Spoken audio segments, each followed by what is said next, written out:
Se você quer ser melhor que 99% das pessoas do planeta, você precisa fazer o que 99% das pessoas não fazem. Essa frase parece clichê, de fundo de caminhão ou da sua avó que posta no Instagram, sua tia que posta no Instagram aquelas fotos com borboletinha dando bom dia e imagens da Clarice Lispector com algumas frases de efeito que muitas vezes nem são dela, mas é uma frase que faz sentido do ponto de vista estatístico. Ao contrário do que você pensa, ser melhor que 99% das pessoas do mundo não é difícil, mas é você que complica. Muitas pessoas vendem para você soluções para isso extremamente complexas e elaboradas, quando na verdade ser melhor que 99% das pessoas do mundo requer apenas alguns passos.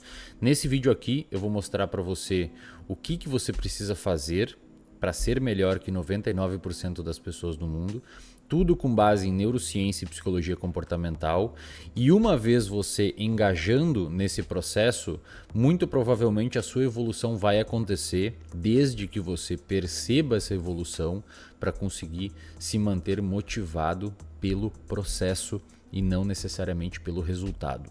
Muitas pessoas entram na academia tentando um shape específico e acabam desmotivando porque depois de 2 dias apenas estão sentindo dores e não estão com o braço daquele atleta que eles tanto admiram. Muitas pessoas começam uma dieta achando que depois de 5 ou 6 dias vão conseguir chegar naquele shape que eles tanto desejam.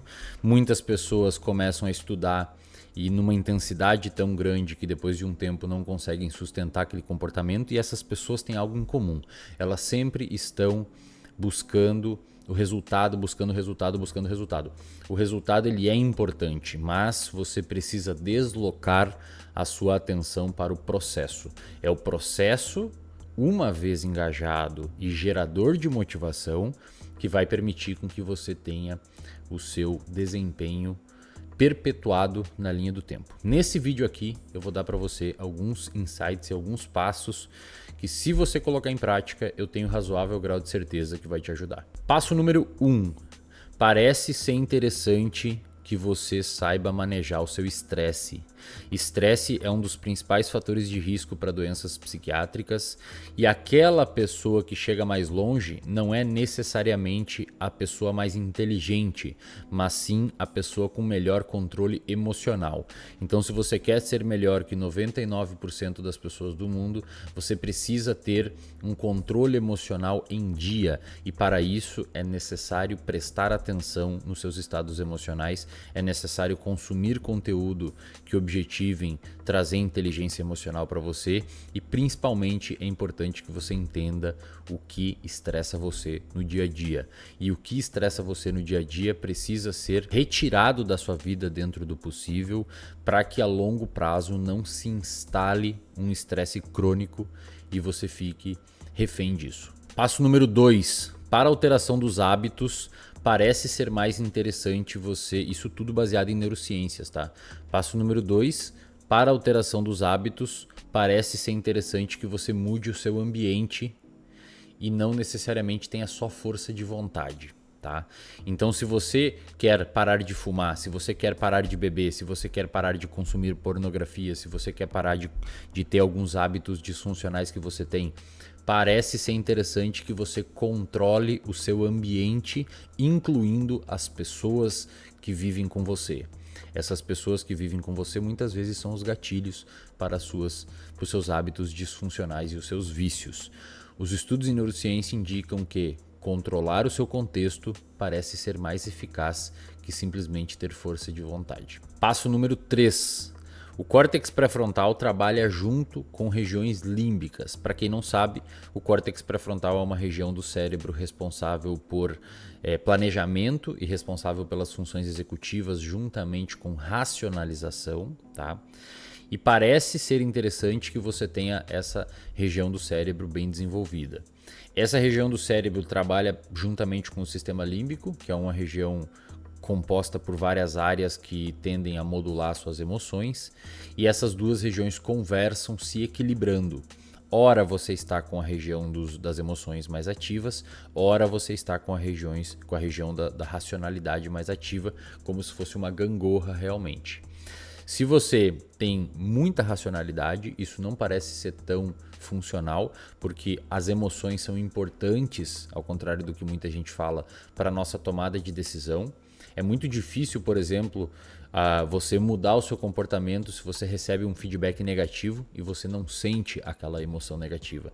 Você recebe um feedback de um chefe, de um seu namorado, da sua namorada, de um familiar, de algo ruim que você fez. Se você não se sentir mal com aquilo, a probabilidade de você alterar o seu comportamento não acontece. Isso é o que muitas vezes ocorre em casos de psicopatia. Então, emoções são importantes para a tomada de decisão, mas você não pode ser consumido por as suas emoções e é importante que o seu córtex pré-frontal esteja também ativo. Para fazer isso, um excelente ponto de partida é ter um diário das emoções. Um diário das emoções vai permitir com que você tenha mais inteligência emocional, visto que você está categorizando as suas emoções ao longo do seu dia. Então pegue aí, se você quiser tentar isso, e crie um diário, onde no final do dia você sempre escreve como foi o seu dia e no que aquilo impactou na sua saúde emocional. Passo número 4, o seu cérebro é plástico. Tá? O que significa isso? Ele muda conforme você se expõe a experiências. Conforme você se submete a novos estímulos, os circuitos cerebrais compostos por neurônios, que são células no seu cérebro, se alteram frente a essa nova experiência. É por isso que quando você usa droga, por exemplo, o fato de você ter usado droga pode alterar os seus circuitos de recompensa, fazendo você ter vontade de usar novamente aquela droga. O mesmo acontece para qualquer outro comportamento. Se você vai à academia, dependendo da sua experiência naquele ambiente da academia, pode ser que você tenha uma propensão a voltar ou a não voltar lá. Então, a consequência que o nosso comportamento gera, presta atenção nessa frase, a consequência que o nosso comportamento gera tende a determinar a probabilidade daquele comportamento acontecer novamente. Coloca isso em frase aqui no vídeo, editor. A consequência do seu comportamento aumenta ou reduz a probabilidade daquele comportamento acontecer novamente. Exemplo, você colocou o dedo na tomada e tomou um choque. Você não vai colocar o dedo na tomada de novo. Né?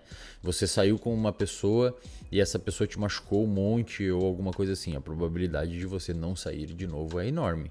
Caso você não tenha, claro, os benefícios que aquela pessoa trouxe para você em outro momento.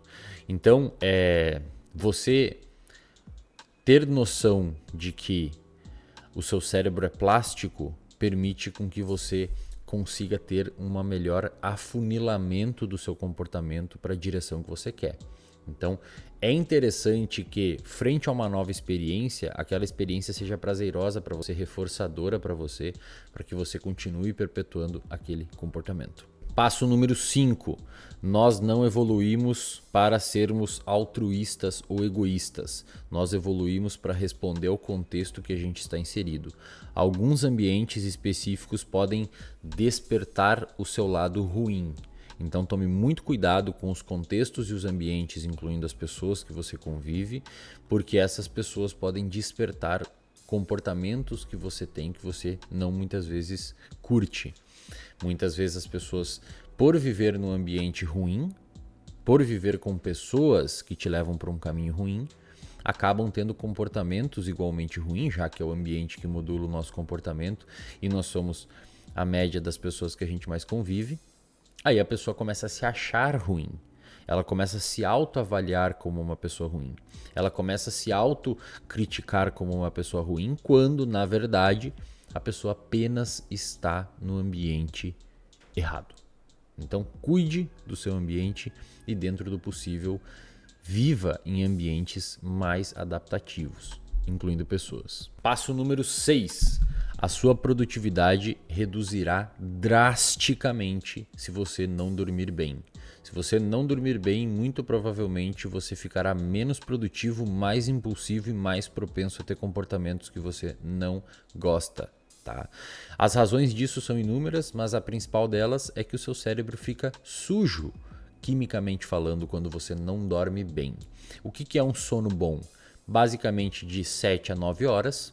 Para um adulto e um jovem adulto. Para crianças muda um pouquinho, mas para um adulto e jovem adulto, basicamente de 7 a 9 horas, tendo uma boa qualidade, isto é, sem acordar demais durante a noite. Para isso, você precisa fazer uma boa higiene do sono, que eu ensino em outros vídeos aqui no canal, lá no meu Instagram, que está aqui na tela, e no reservatório de dopamina, que é um plano de assinatura que eu tenho, que o link está aqui embaixo, no primeiro comentário ou na descrição do vídeo. Então, cuide do seu sono, priorize o seu sono, porque ao contrário do que muitas pessoas falam na internet, dormir não é perder tempo. Dormir é investir na qualidade do funcionamento do seu cérebro. É como se você permitisse o motor esfriar um pouco e no outro dia funcionar novamente. Se você não dorme, você acaba tendo uma incapacidade de alcançar o potencial máximo desse motor que a gente chama de cérebro. Passo número 7. Exercício físico não faz bem só para o corpo. Ele também faz bem para o cérebro, que é parte do corpo. Diversas pesquisas, e é praticamente um consenso dentro dos estudos em psicologia e neurociência, que o exercício físico de qualquer modalidade, mas os mais estudados são os aeróbicos, mas de qualquer modalidade, ajudam demais no seu controle emocional, na sua autoestima e na sopa química responsável por gerar as emoções em você. Então, se você não tem uma prática regular de atividade física, sugiro fortemente que você priorize isso nas próximas semanas, anos e meses. Passo número 8. Dinheiro é importante. Quem diz que dinheiro não é importante está viajando na maionese. No entanto, até um determinado período, tá? Até uma determinada quantidade. O número para quando o dinheiro para de dar prazer para as pessoas, ele ainda é confuso na literatura, a gente não tem uma clareza muito grande nos estudos, mas o que a gente sabe hoje é que o fenômeno que mais prediz, presta atenção aqui em mim agora, presta atenção em mim, o fenômeno que mais prediz felicidade na vida de uma pessoa, isto é, um comportamento que você tem hoje, que mais garante que você será feliz no futuro, é ter bons relacionamentos. Não são vários relacionamentos, são bons relacionamentos. Ter bons relacionamentos prediz felicidade na idade avançada, na velhice e na idade adulta. Diversos estudos de longitudinais que acompanharam pessoas durante a vida viram que aquelas pessoas que tiveram bons relacionamentos de qualidade, uma boa rede de apoio, tiveram mais chance de ser feliz quando mais velhos. Então, se você não tem bons relacionamentos, dê atenção para esse ponto. Passo número 9 e último. É interessante que durante o dia você seja mais dopaminérgico, você seja mais motivado, você tenha mais sangue nos olhos, você queira correr mais atrás, mas também é importante à noite você aproveitar e curtir as coisas que você conquistou. Esse dia e noite, obviamente, é uma metáfora, pode ser durante a semana e final de semana ou períodos da vida, mas o que eu quero dizer com esse raciocínio é que é muito interessante e muito importante para a sua saúde mental que você tenha picos motivacionais para correr atrás daquilo que você deseja, mas que você também tenha gratidão genuína pelo que você já alcançou. Então, se você busca aquelas laranjas que estão no outro lado do rio, é importante que você tenha fome por buscar essas laranjas, que é motivação, basicamente. Mas quando você consegue as laranjas, é importante que você se sinta agradecido genuinamente por ter alcançado as laranjas. E aqui eu não estou falando de gratidão, gratiluz e não sei o que. É genuinamente você ficar feliz e se sentir recompensado pelo que você alcançou. Como vocês perceberam, não existe nenhum tipo de estratégia mirabolante para você ser melhor que 99% das pessoas. Na verdade, existem apenas indicativos que a gente tem nos estudos em psicologia e neurociência que farão com que você fique acima e à frente de 99% das pessoas. Perceba que em momento algum eu falei que você vai conseguir mais dinheiro, em momento algum eu falei que você vai conseguir ser mais forte, em momento algum eu falei que você vai ter uma casa melhor, em momento algum eu falei que você vai comprar uma Ferrari. Eu apenas estou falando que ser melhor que 99% das pessoas do mundo é simplesmente ter saúde mental para você desempenhar as tarefas que trazem sentido à sua vida. Vocês ficam buscando coisas sem sentido e a vida fica vazia, mesmo muitas vezes com dinheiro. Então, se você quer ser melhor que 99% das pessoas do mundo, basta você entender que a satisfação está nas coisas simples.